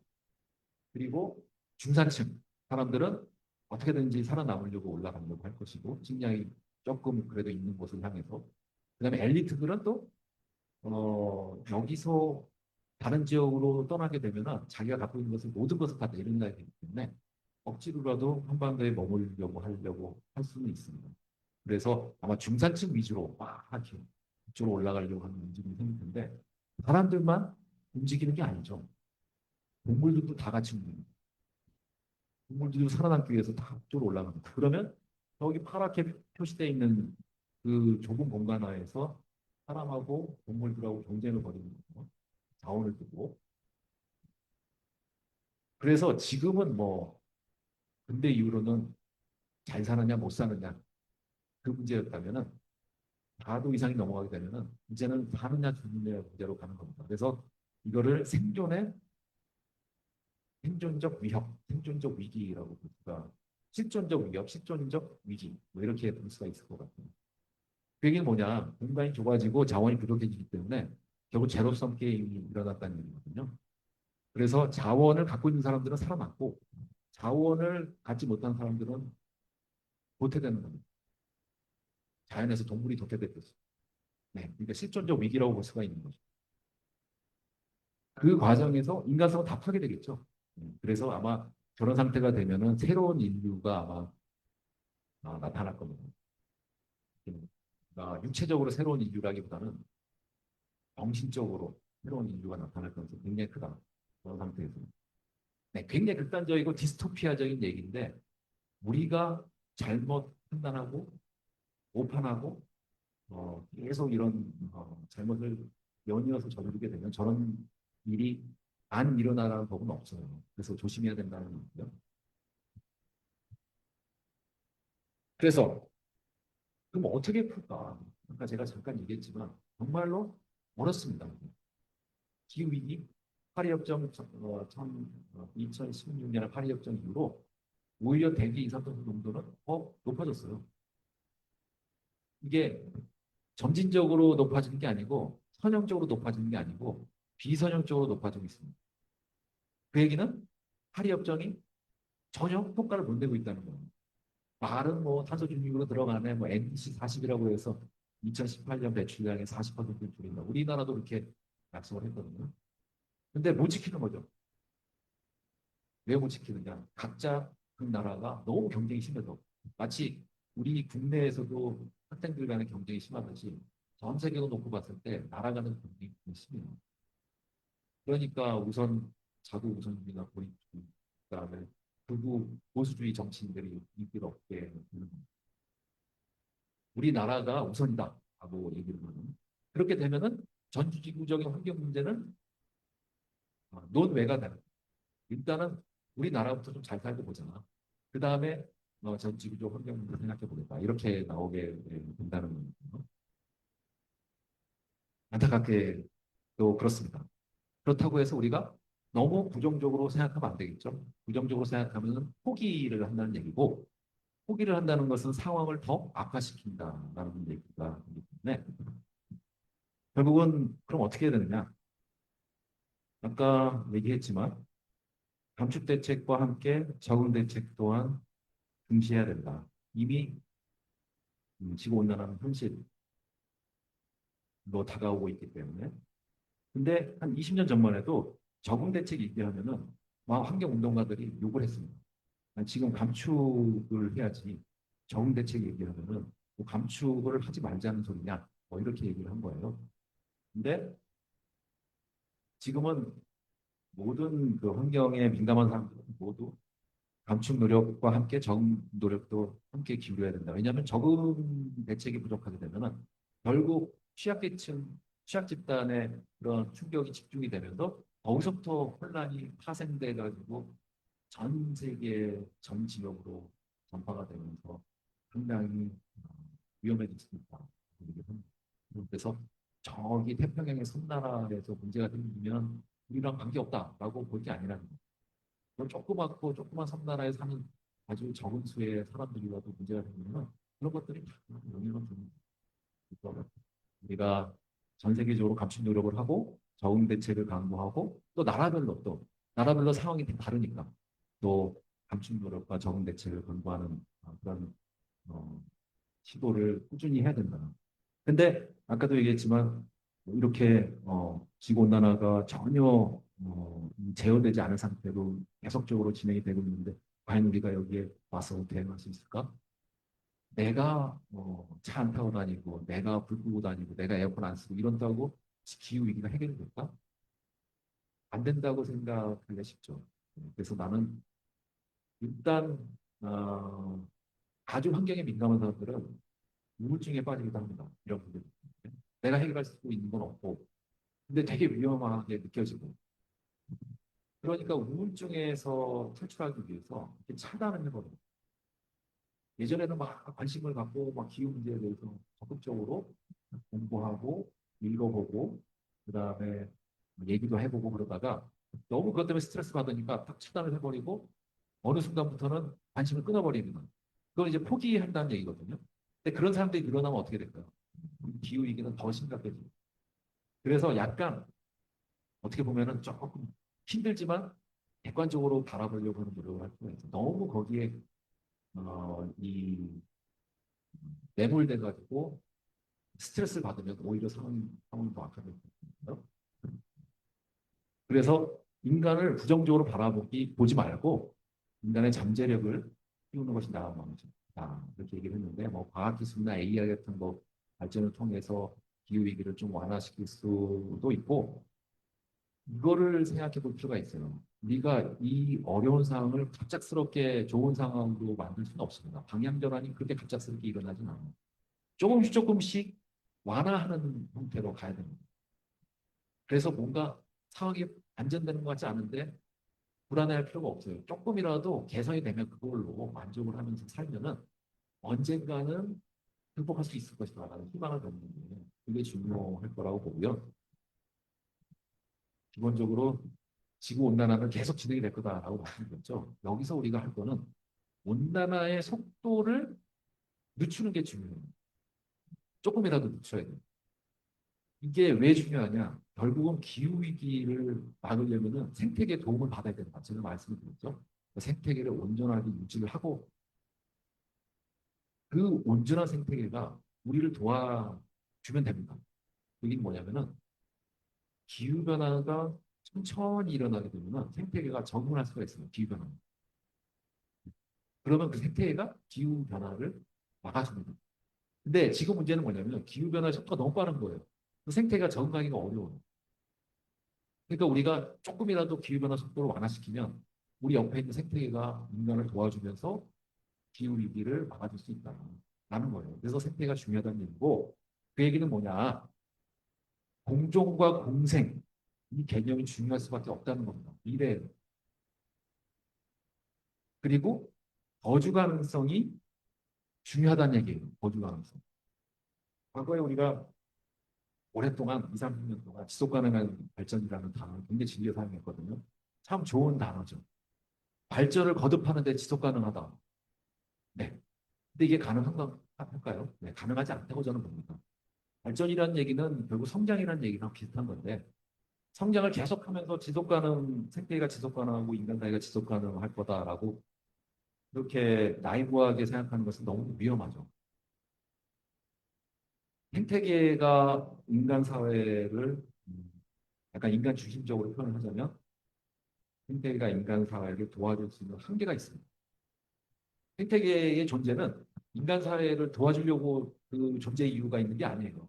하지만 우리가 생태계를 통해서 기후위기를 막자 제가 말씀드렸으니까 그런 식으로 인간 중심적으로 표현을 하면은 인간 사회가 막 문제를 일으켰을 때 생태계가 도와줄 수 있는 한계가 있어요.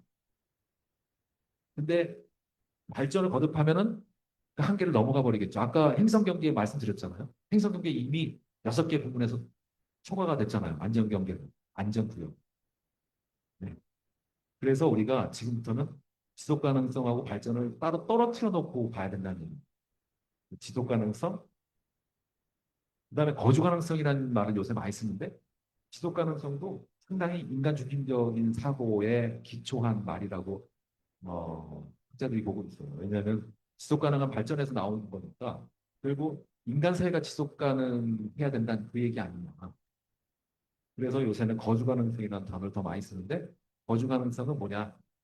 지구에 인간만 살고 있는 게 아닙니다. 동물도 살고 있고 식물도 살고 있고 그런데 이 지구가 인간 포함해서 동물, 식물 모든 생물이 다 같이 거주 가능한 공간이 되게끔 인간이 어떻게든지 조치를 취해야 된다. 노력을 해야 된다. 그런 당위성을 담고 있는 단어라고 보시면 돼요. 거주 가능성이라는 거. 그래서 아까 공존과 공생 얘기했지만 빠르게 인류세의 철학과 윤리가 정비될 필요가 있습니다. 이게 항상 문제가 되는 게 모든 변화는 기후위기도 그렇고 AI도 사실은 굉장히 좀 위험하게 느껴지지 않습니까? 너무 빠르게 변하니까 이게 뭔가 윤리가 정립이 돼야 제어를 할 수 있는데 위험해지는 것을 막을 수 있다는 거죠. 근데 항상 윤리나 철학은 뭔가 변화에 뒤따라가요. 먼저 선제적으로 윤리랑 철학이 정립이 돼서 거기에 맞춰서 막 발전을 하면 좋겠지만 변화가 일어나면 좋겠지만 항상 뒤따라간다 윤리나 철학이. 인류세의 지금 환경 문제, 기후 문제, 생태계 문제가 심각한데 철학과 윤리도 지금 못 쫓아가고 있어요. 그래서 빠르게 인류세에 걸맞는 철학과 윤리가 정립될 필요가 있다.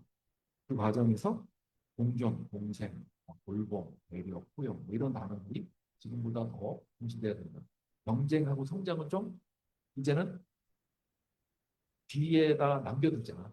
지금까지 경쟁과 성장만 추구하다가 자연환경이 다 망가졌으니까 이 자연환경이 망가진 게 지구 생태계만 망가지는 데 그치는 게 아니죠. 인간 사회도 지구 생태계 한 부분이기 때문에 인간 사회가 영향을 받을 수밖에 없습니다. 아주 밀접하게 지구 생태계하고 인간 사회는 이렇게 연결돼 있어요. 뭐 우리가 먹고 배설하고 이런 것들. 그다음에 우리 세포도 계속 죽고 생겨나고 죽고 생겨나고 그러잖아요. 네. 그런 것들이 인간이 독립적으로 있으면 일어날 수 없는 일이죠. 생태계하고 연결이 돼 있기 때문에 먹을 수 있고 배설할 수 있고 그런 거고 우리 몸에 있는 장의 미생물들 우리가 지금 고립돼서 혼자만 있는 게 아니고 장에는 엄청나게 많은 미생물들이 살고 있습니다. 그 미생물이 없으면 우리는 죽어요. 그러니까 우리 몸 자체가 공생체라는 얘기. 그렇죠. 그래서 이 주변 환경, 주변 생태계하고 인간은 밀접하게 결합되어 있다. 그게 뭐냐? 지구 생태가 무너지면 인간도 무너질 수밖에 없다는 얘기예요. 그 개념을 몰랐어요. 20세기 중반까지. 이게 근대 인본주의에서부터 파생된 문제거든요. 근대 인본주의에서 인간이 아주 중요한 존재라고 사람들이 생각을 했습니다. 인간이 중요해지니까 인권은 막 상승을 했어요. 네, 그건 굉장히 좋은 점이었죠. 근데 인간이 중요하다고 생각을 너무 하다 보니까 자연하고 인간을 분리를 한 겁니다. 인간은 자연하고 완전히 분리되어 있다. 그럼 자연은 인간의 개발의 대상, 이용의 대상, 뭐 관찰의 대상, 뭐 이런 정도밖에 안 되는 거죠. 그러다 보니까 사람들이 잘 살기 위해서 자연을 막 훼손하고 환경을 파괴한 거예요. 그걸 몰랐어요. 그 문제가 있다는 것을 20세기 중반 때까지. 근데 1960년대, 70년대 이때부터 환경 문제가 막 드러나기 시작하면서 사람들이 자연을 이렇게 개발하고 이용해서만은 안 되겠구나. 자연을 보호하고 보존해야겠구나. 그러면서 현대 철학에서 주로 많이 얘기하는 공존과 공생 개념이 아, 인기를 끌게 된 거죠. 인기를 끌다기보다는 중요해진 거죠. 그래서 속도가 느리지만 지금 인류세의 철학과 윤리가 빠르게 시급하게 정립될 필요가 있다. 그리고 여기 우리가 현재를 정확하게 진단을 하고 미래를 정확하게 예측을 하려면 뭔가 방법론적인 개선이 또 필요한데 지구 시스템 과학이 한 1970년대부터 제시가 되면서 인기를 끌고 있습니다.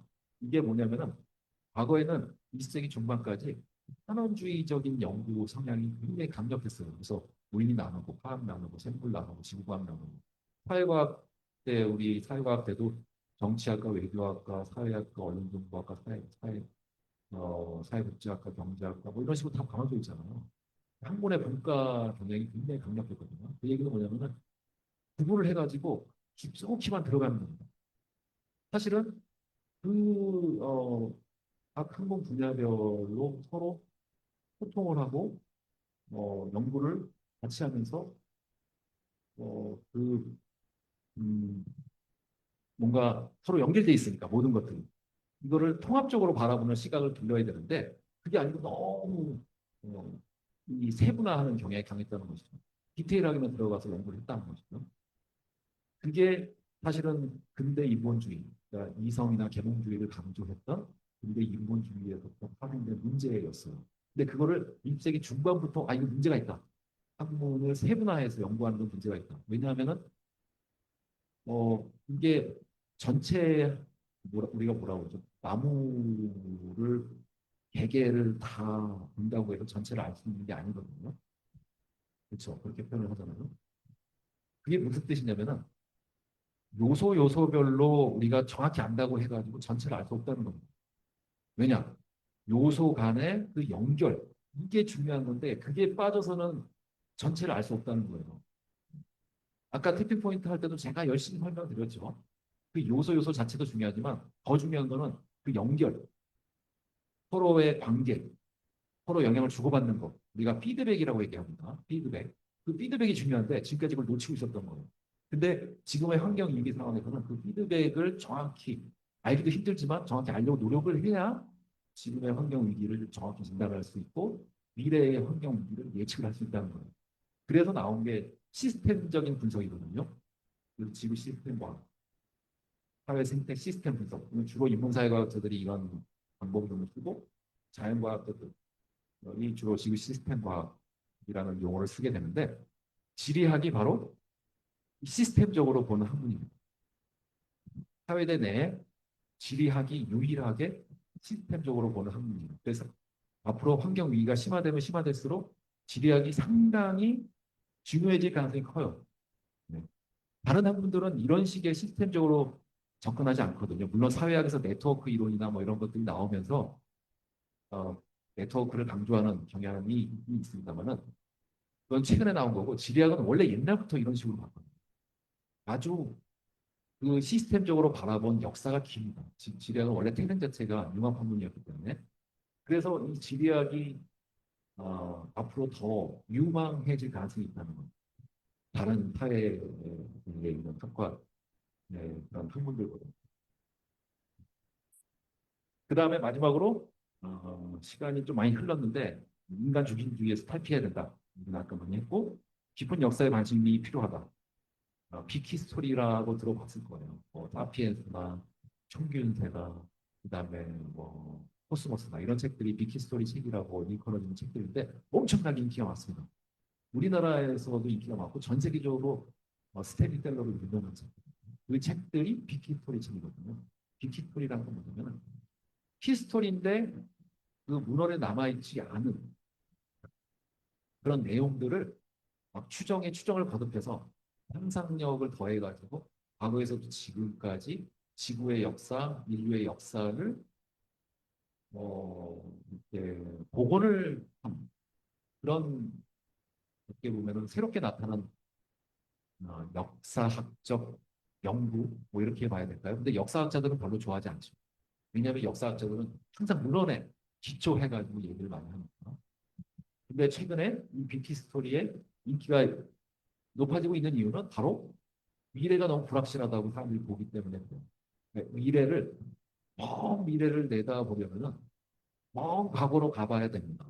그래서 지리학이 그래서 또 유망하다고 볼 수가 있는 게 지리학은 공간만 넓게 보는 게 아니고 그 역사적으로도 넓게 봐요. 깊게 봅니다. 그 얘기는 뭐냐면은 지리학을 공부를 하면은 훨씬 더 먼 미래까지 예측할 수 있어요. 그래서 우리가 사실은 환경 문제라는 것은 결국 장기적인 시각을 요구하는 그런 사회 문제라고 볼 수가 있거든요. 시기적으로, 단기적으로 보면은 사실은 뭐 아리백이나 뭐 ESG나 이런 방법들이 있어요. 탄소 배출권이나 탄소 국경 조정 제도나 이런 것들을 통해 가지고 어떻게 보면 경제적인 인센티브를 추구하면서 환경 위기를 막으려고 하는 시도인데 저는 단기적으로 효과를 낼 수가 있습니다. 그리고 또 과학기술도 마찬가지예요. AI도 마찬가지예요. 뭐 AI는 제가 말 안 하겠습니다. 어느 정도까지 발전할지 전혀 예측이 안 되기 때문에. 근데 뭐 지구공학적인 방법, 예를 들어 성층권에 뭐 황산염 입자를 쌓아서 지구 온도를 떨어뜨린다든가 한다는 거는 기본적으로 단기적인 그런 효과만 낼 뿐이거든요.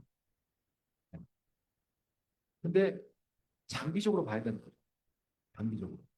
지리학은 장기적으로 보게끔 도와주는 학문이고 장기적으로 해결을 하려면 결국은 자연과학적인 방법, 공학적인 방법으로는 경제학적인 방법으로는 어렵다라는 것이고 인문학적인 방법으로 들어가야 된다는 것이고 지리학이 거기에 일조를 할 수 있다라는 생각을 갖고 있고요.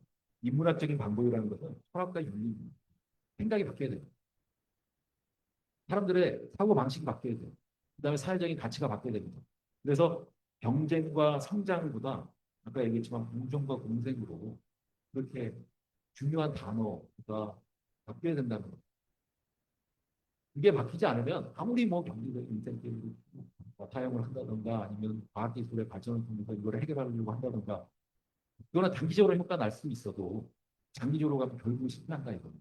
생각이 바뀌는 게 가장 중요하다. 근데 생각이 금방 바뀔까요? 네, 금방 안 바뀌죠. 그래서 이것도 너무 조급하게 생각할 필요는 없어요. 천천히 생각이 조금씩 바꿔 나가는 것을 그런 식으로 추구를 하면 됩니다. 갑자기 방향 전환이 일어날 가능성은 없거든요. 조금씩 바뀌어가는 그런 모습을 보면서 계속적으로 노력을 하면 되지 않을까 그렇게 생각을 합니다. 네, 그러면 여기까지 설명을 하고 그다음에 뭐 질문이 많을 것 같습니다. 많은가요? 질문을 받도록 하겠습니다. 감사합니다.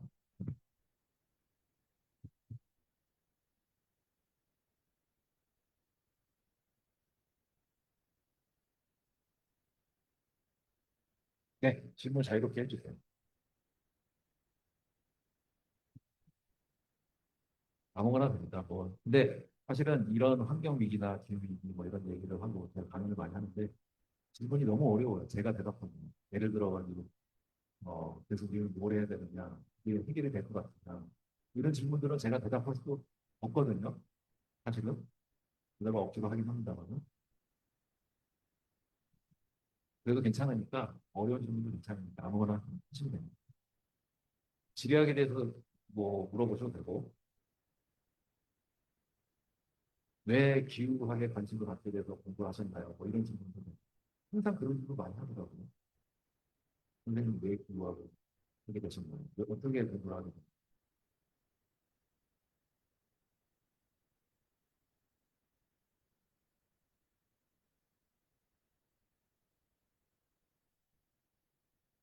오늘 그 말씀드린 내용이 어렵진 않았죠. 제가 어, 좀 강연 시간을 줄이고 질문 시간을 많이 확보해달라 그렇게 아까 하다가 빨리 끝낸 건데 질문이 없네요.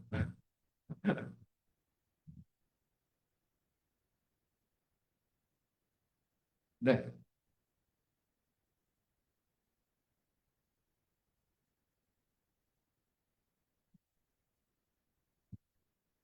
부평고 1학년 이서영입니다. 네.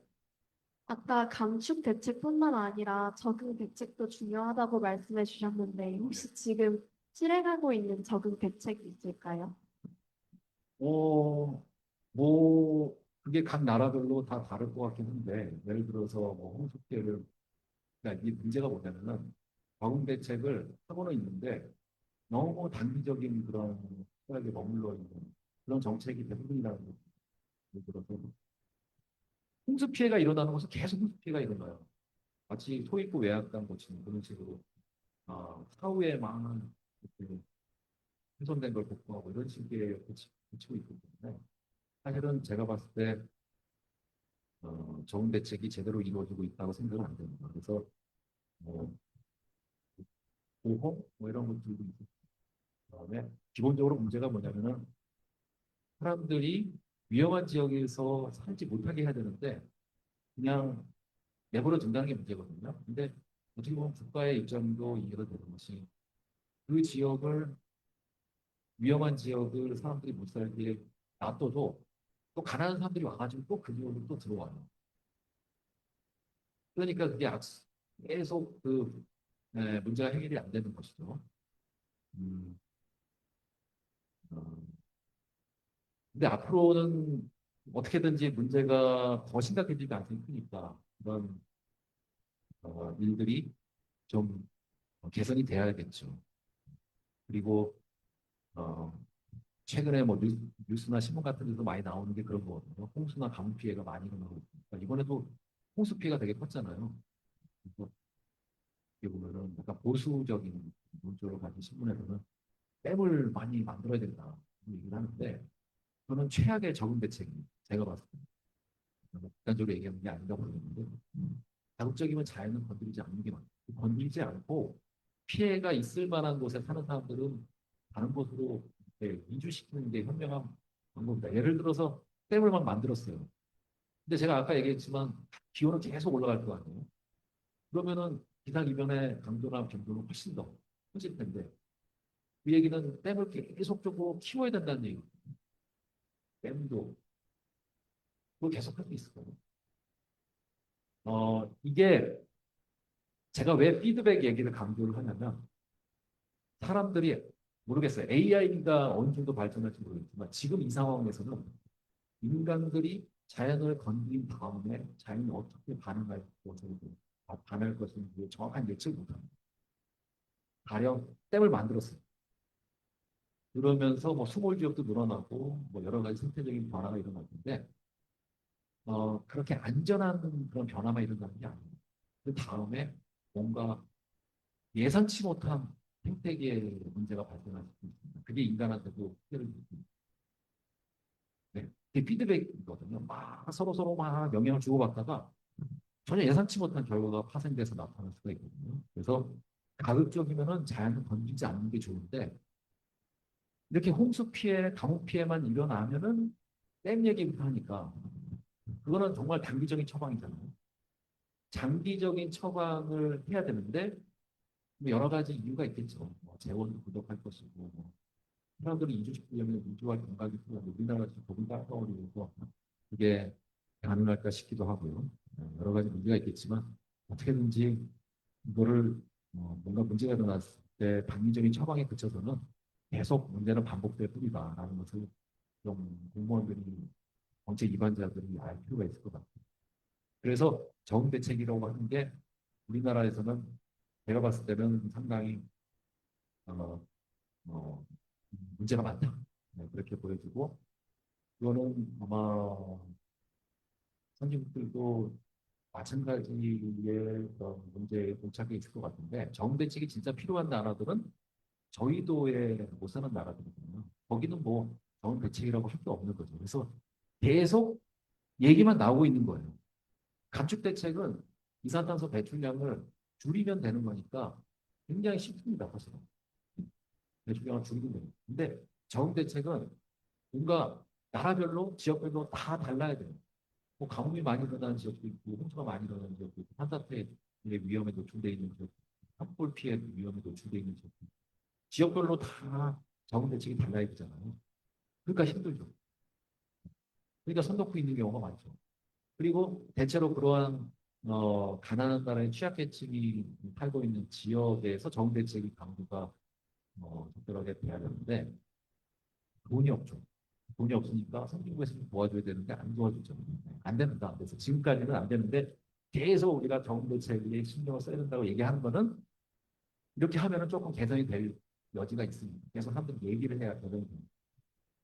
그래서 얘기한다고 보시면 되고 감축 대책은 이렇게 가시적으로 진행이 되고 있는 게 보이지만 뭐 탄소 중립에 들어간다 2050년까지 약속을 했고 또 뭐 2040년까지 NDC 40, 뭐 이런 식으로 각국에서 또 탄소 배출량에 대해서 줄이는 것을 약속을 했기 때문에 우리가 눈으로 볼 수가 있는데 정 대책은 어떻게 진행이 되고 있는지 잘 몰라요. 실제로 되고 있는 것 같지도 않고 그 정도 얘기 말씀드리겠습니다. 네.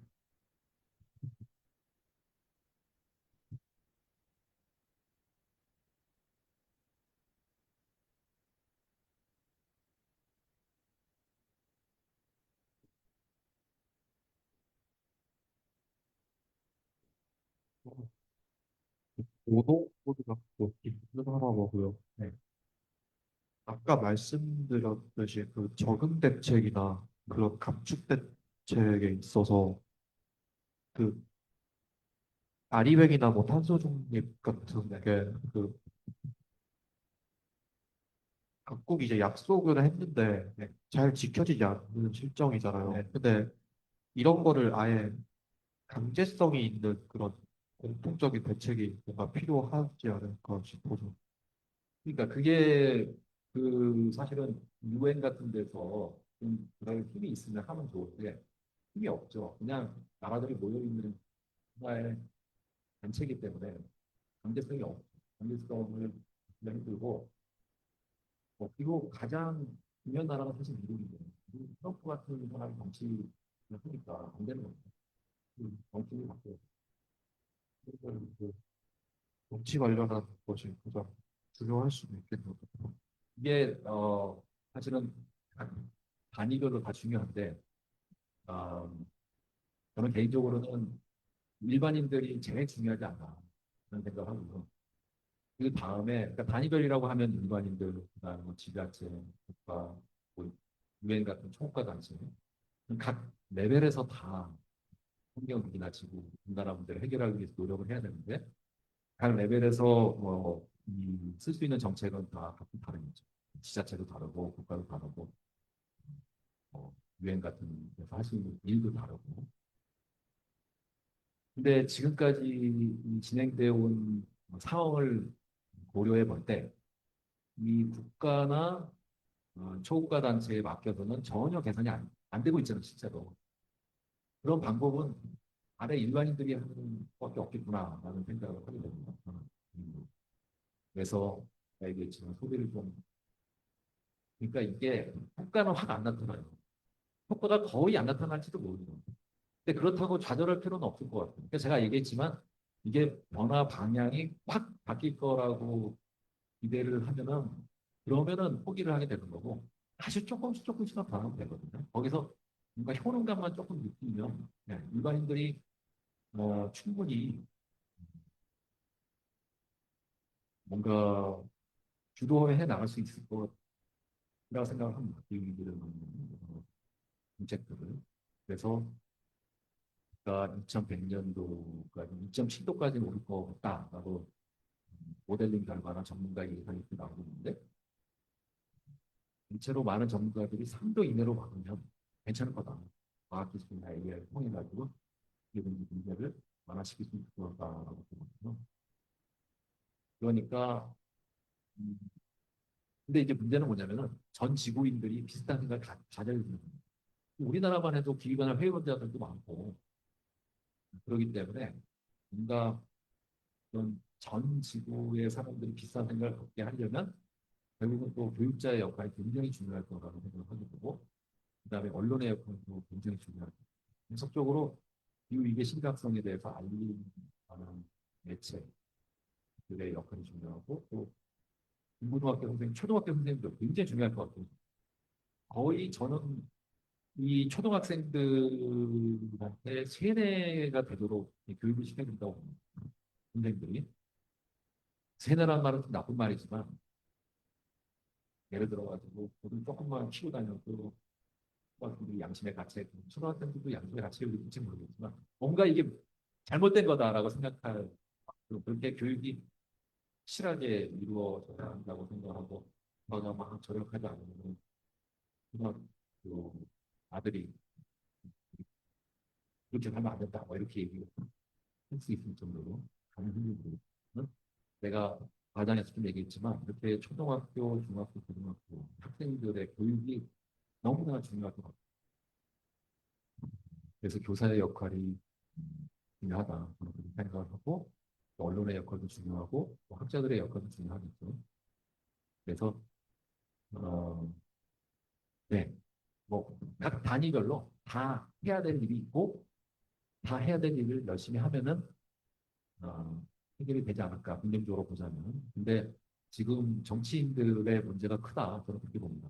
트럼프 같은 국가 수반들이 너무 많아서 전체적으로 해결이 지금 당장은 해결이 되기 어렵지 않나 그런 생각을 또 네. 이게 보면은 강연할 때 제가 항상 느끼는 거지만 딱 한 사람이 일단 먼저 하면은 그다음부터는 이렇게 질문이 계속 이어지더라고요. 아니요, 제 영덕중학교 2학년 네, 가지고 네, 네. 지리학이 뭔지 잘 모르고 네. 그래서 좀 근본적인 질문일 수도 네, 있는데 네. 지리학이 뭐예요? 좀 전에 공부를 찾아봤는데 네. 쉬운지 알아보고 네. 그거지 알아보니까 네. 되게 다양한 네. 그런 지리학의 분야가 나와가지고 네. 선생님 지리학이 뭐냐? 지리학이 뭐 무엇을 공부하는 학문이냐라고 물어보시면 뭐 사실은 제가 지리학 개론 수업을 몇 년 동안 했습니다. 2011년에 서울대 왔고 한 2, 3년 동안 했나. 지리학 개론 수업에서 다루는 게 뭐 인문지리, 자연지리 다 하면서 저가 그 강의를 하려고 인문지리 공부를 했죠. 저는 자연지리 학자거든요. 자연지리학이 기후학, 토양지리학, 그다음에 생물지리학, 그다음에 지형, 생물학 뭐 이렇게 부분이 있고 인문지리는 뭐 정치지리학, 경제지리학, 인문지리학, 사회지리학 그걸 조금씩 가르쳤단 말이에요. 그랬더니 학생들이 나중에 그 강의 평가에 아니 지리학이 그 모든 것을 다 다루는 학문이냐 막 이러면서 이런 학문이 어디 있느냐 이 수업이 너무 이상하다 막 이렇게 얘기하는 학생들이 간혹 있었어요. 간혹 뭐 좋다고 하는 학생들도 당연히 있었고 그러니까 모든 것을 다 다루는 학문입니다. 결국은 어떻게 설명을 해야 될지 제가 모르겠는데 인간을 포함한 지구를 구성하는 모든 것들을 다 공부하는 학문. 근데 제가 아까도 얘기했지만 우리는 연결을 주의 깊게 보는 거예요.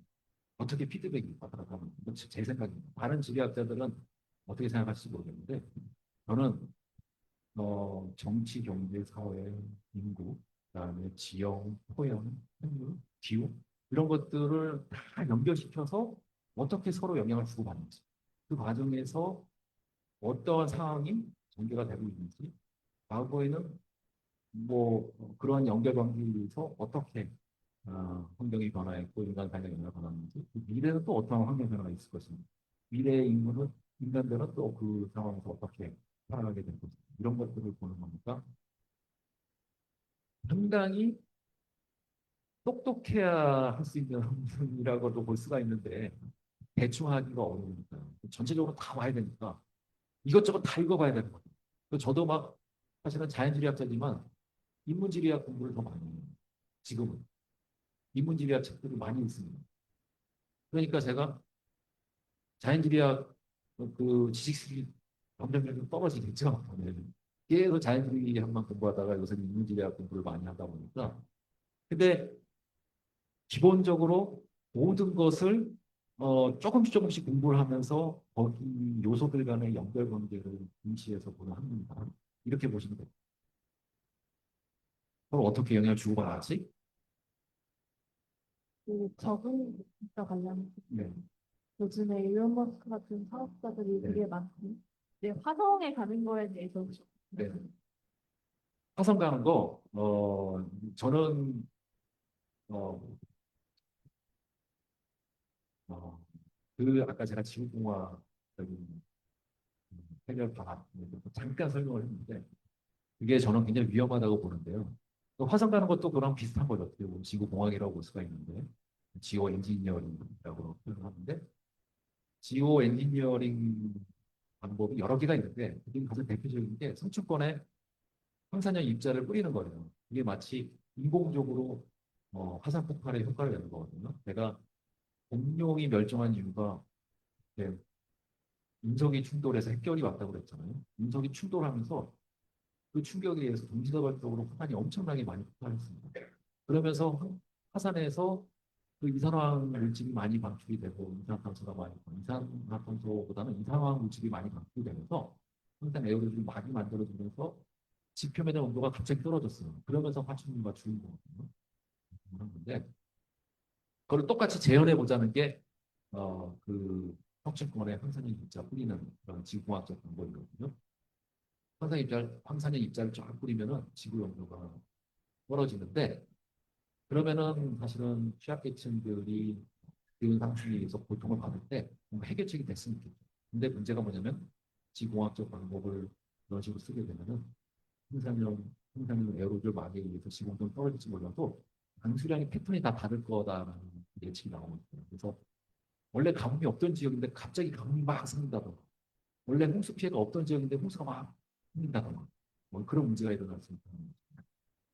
그래서 저는 그런 지구과학적 방법은 정말 최후의 수단, 정말 더 이상 뭔가 해볼 수가 없을 때 지구공학적 방법을 써야 된다고 생각하거든요. 근데 사실 자연과학자들이나 공학자들은 그거 충분히 쓸 수 있는 거다. 서울대도 그런 분들 많이 있어요. 그래서 뭐가 맞는지는 몰라요. 써서 우리가 충분히 거기서 나오는 부작용을 해결할 수 있을지도 몰라요. 근데 저는 약간 좀 위험을 공부하는 성격을 갖고 있는 분이고, 그래서 저는 그 지구과학적 방법은 정말 해결 방법이 더 이상 없었는데 마지막이다 해서 쓸 수 있는 게 지구과학적 방법이라 생각하는데, 화성 가는 거는 그거보다 더 정말로 지구에 살 수 없을 때 할 수 있는 거잖아요. 화성을 갈 수 있을 정도의 그런 과학기술 수준이라면은 지구에 살면서 기후 위기를 막을 수 있다고 봅니다. 화성 가는 건 거의 불가능에 가깝다. 화성 가면서 거기서 지구랑 비슷한 환경을 구축해 가면서 살 수 있을 정도의 과학기술력이라고 한다면 지구에서 그런 기후 문제를 해결할 수 있을 정도의 수준이다라고 생각을 해요. 그러니까 전혀 현실성 없는 얘기로 답이 된다면 이건 제 개인적인 생각이에요. 네.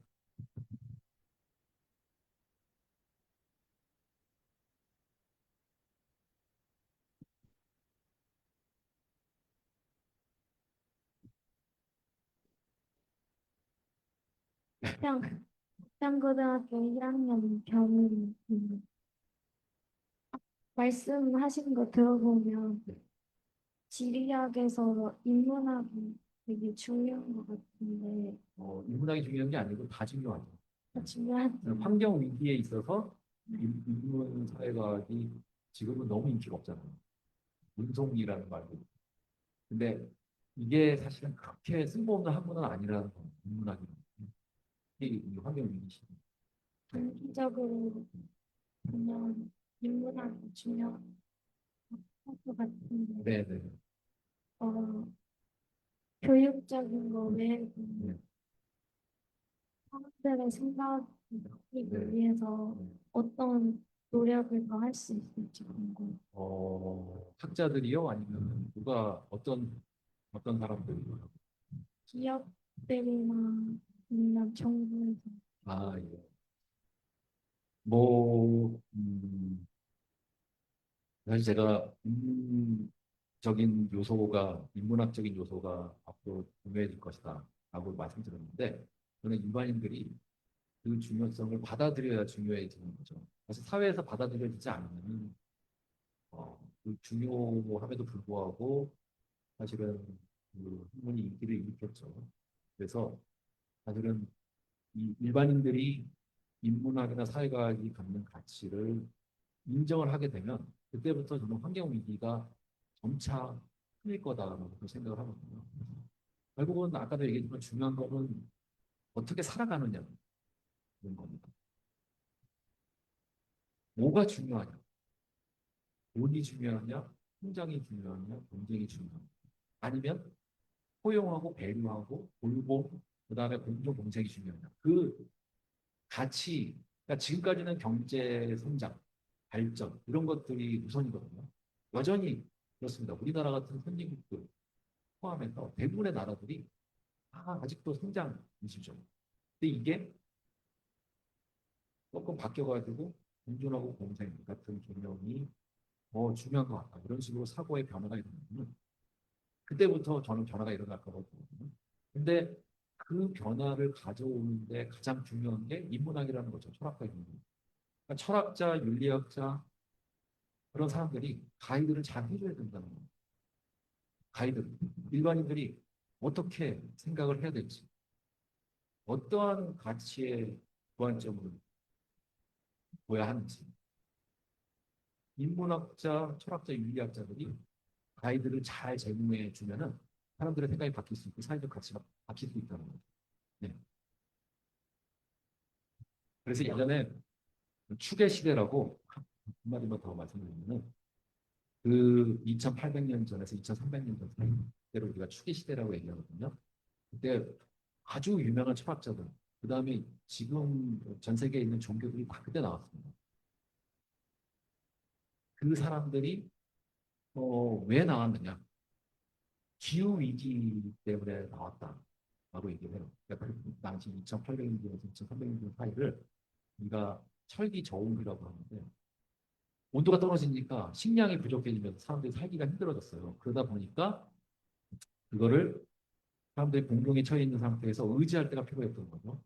그러면서 종교가 막 인기를 끌게 되고 그다음에 또 어디 물어볼 현자들이 필요했는데 그러다 보니까 소크라테스, 플라톤, 아리스토텔레스, 공자, 노자, 장자 뭐 이런 유명한 철학자들 그다음에 사상가들이 그때 나왔습니다. 기후가 그러한 종교, 사상, 발전을 일으켰다는 얘기고 지금 기후 위기잖아요. 앞으로 더 철학자, 윤리학자, 그다음에 인문학자들이 상당히 중요해져야 된다 이거죠. 중요해져야 지금 환경 위기가 풀릴 수 있다. 생각을 네, 그렇습니다. 최근에 과학자들이 기후 관련해서 문제가 심각하다고 이러고 정부가 네. 아, 이렇게 과격하게 시위하는 환경운동가들이 있는데 그분들의 마음은 충분히 이해가 되는데 뭔가 과격하게 하는 것은 별로 그렇게 효과가 뭐 그것도 길게 보면 효과가 좀 없을 것 같아요. 단기적으로는 뭔가 임팩트가 있으니까 효과가 있을 수 있지만 결국은 일반인들의 그런 마음을 얻기에는 그런 과격한 방법은 옳지 않다라고 저는 생각하고요. 뭔가 평화적인 그런 시위가 더 많겠죠. 그래서 탄압을 했다기보다는 뭔가 질서 유지를 위해서 정부에서 그때 모르겠습니다. 제가 정확하게 그 상황을 잘 모르겠는데 좀 과도하게 진압을 했을 수도 있을 것 같긴 한데 기본적으로 시위는 저는 부드럽게 즐겁게 안전하게 진행되는 게 좋다고 봅니다. 시간이 네, 또 질문이 있으면 예. 평고 1학년 예, 예.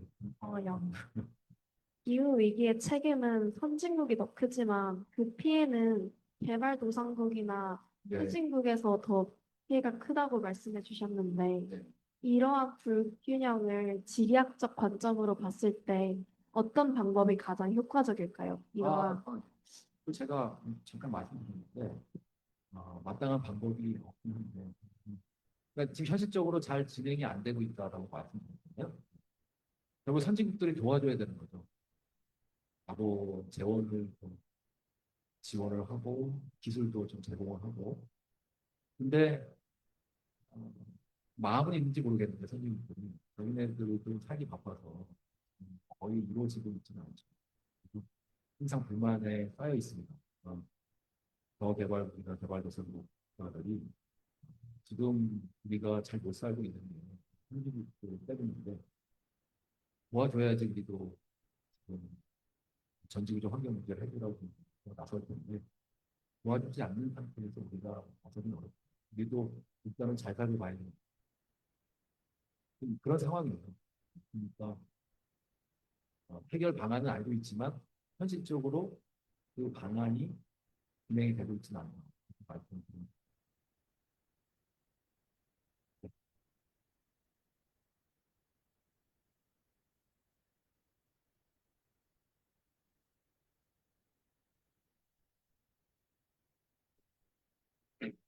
공하고 이 영태아입니다.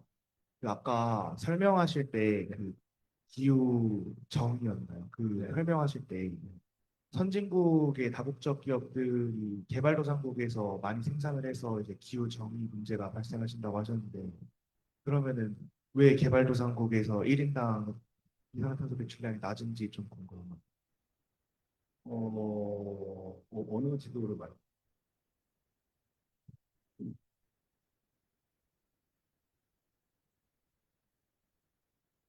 아, 여기서 네. 어, 일단은 아프리카가 지금 상당히 이산탄소 배출량이 적잖아요. 근데 저기는 공장도 없죠. 천연자원만 수출하는 그런 곳이기 때문에 이산탄소 배출량은 적을 수밖에 없고, 아, 뭐 공장이 있어도 그만큼 소비가 적기 때문에 이산탄소 배출량이 적지 않을까 그런 생각을 해요. 그러니까 공장이 뭐 방글라데시나 베트남이나 어, 인도차이나 국가들, 캄보디아 이런 지역에 공장들이 많이 밀집해 있긴 하지만 지금 퍼렇게 여전히 퍼렇게 보이죠. 아마 2018년 자료라서 지금은 또 달라질 수도 있지만 기본적으로 공장이 있어도 사람들이 뭐 많이 소비를 안 하니까 그래서 저렇게 파란색으로 나오는 거. 우리나라 배출량이 적은 거죠. 그러니까 결국 돈이 많은 선진국 국민들이 소비를 많이 하면서 그 이산화탄소를 많이 배출한다. 자기네들 나라에서는 생산을 안 해요. 중국 같은 때는 지금 보시면은 중국이나 인도 이런 지역에서 요새는 저 공장에서 생산을 하고 있잖아요. 중국은 상당히 노란색을 띠고 있죠. 중국에서 불만을 갖고 있는 게 사실은 우리가 이산화탄소 배출을 많이 하는 게 아닙니다.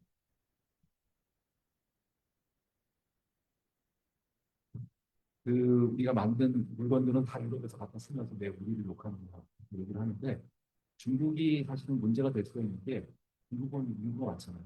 근데도 저렇게 노란색으로 나온다는 것은 일단 뭐 공장이 저기 있던 어쨌든 간에 중국에서 나오는 이산탄소 배출은 너무 많다는 겁니다. 일단. 근데 하도 뭐라고 하니까 우리는 주로 소비보다는 생산을 많이 하고 소비는 너네 선진국에서 하면서 왜 우리는 그러냐고 하는 그런 반박을 하는 거예요. 이렇게 서로 논쟁을 왔다 갔다 하다 보면은 문제는 해결이 전혀 안 되겠죠. 각자 자기 핑계만 대고 있는 거예요. 변명만 하는 것이고.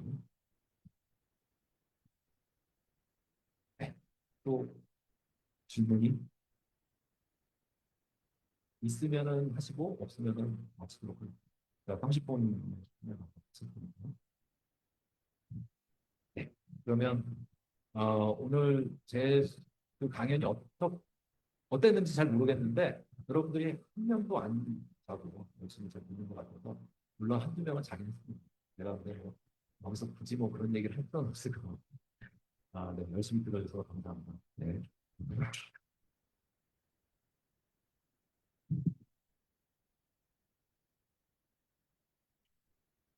네, 우리 학생들이 준비한 선물이 있어서요. 우리 감사하는 마음을 담아서 그 전달식이 있겠습니다. 자, 나와주세요, 우리 학생들. 네. 자, 오늘 강의 어떠셨는지 오늘 기대를 많이 갖고 지리부도 가지고 오신 학생입니다. 어떠셨는지 간단한 소감 얘기하면서 우리 교수님께 의의를 담아서 그레이 지오로피 소사이어티 프로페서 배지를 준비를 했습니다. 네. 오늘 저 원래 지리학에 좀 관심이 많은데 전혀 몰랐던 부분도 알게 돼서 되게 좋았고요. 기후위기라는 게 생각보다 세계적인 측면에서 생각을 많이 해야 된다는 그런 깨달음을 얻게 된 것 같습니다.